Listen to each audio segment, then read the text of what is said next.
when you talk about life being sacred and every single being is sacred, and the reverence we have for life and all of it, right? Everything, the whole interconnectedness.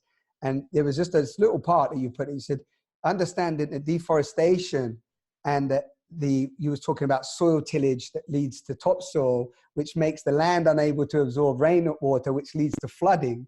And it's that one necessarily must respond locally, conserving forests and wetlands, practicing organic no-till agriculture, and rebuilding soil. Ignorant of these things, the environmentally concerned person is left with actions like putting up solar panels on the roof or offsetting jet travel by donating to a tree planting fund. And most of the damaging activities continue. And then the reason why I just want to just quote you on that little piece is that what I'm taking so far from your book, and many, I've shared it with so many people, is that you're really giving a completely broad, different look on the climate. And we're not going to spend much time on this, but I know, for me, unless I'm just projecting this, it comes back to this love of the sacredness of life, right? That's why I'm just bringing this up now. And from in this love of the sacredness of my life, I want to take care of all life, right?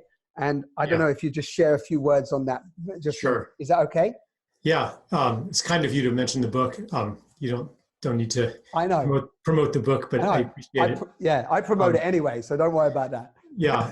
I mean, really what I'm trying to say is that this crisis that we call a climate crisis and reduce to a matter of greenhouse gases and global temperature, it's so much bigger than that. And the initiation that it is offering us is so much deeper than that. It is basically inviting us into a fundamentally different relationship to life and nature and this earth. It will not be solved by switching to non-fossil fuel sources to generate electricity and power civilization as we know it. It will only change fundamentally when we see the world as alive and sacred again. Nothing less a transformation will really change anything. And New Story that holds life sacred applies not only to forests and soil, but to everything and everybody. So it's initiating a next phase of human civilization, because we do not have a civilization right now that's built on any sense of the sacred. And we are evolving past the civilization that we are still in. Its structures are still there. Its money system is still there. Its political structures are still there. But we are not at home in those structures anymore, if we ever were.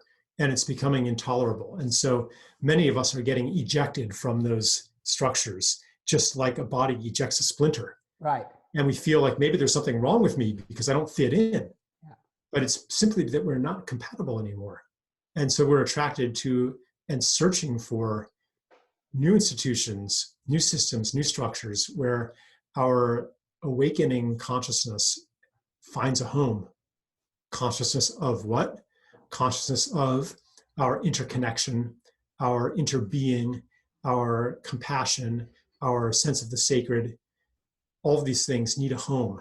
You can't just hold them as an individual. They need a home in community. They need a home in society. And so we're desperately searching for those, feeling out of place. That feeling of being out of place is an engine of evolution, an engine of the search. So what we call the climate crisis is just a very small piece of that. In the book, I draw this out with a lot of examples of problems that people attribute to greenhouse gases that are actually caused by the destruction of life, the destruction of species, of ecosystems, forests, soils. And even to I'm not saying greenhouse gases aren't a problem, but where does that come from? Where does our addiction to fossil fuels come from? Where does this need to consume and consume and consume come from? It comes from, to talk about, trauma, it comes from our social conditions. It comes from human society, and that can be healed too. So any healing, one of the main points of the book is that any healing whether it's ecological healing or social healing or your personal healing, that changes the conditions that power the world destroying machine. And so I want to broaden the scope of climate activism.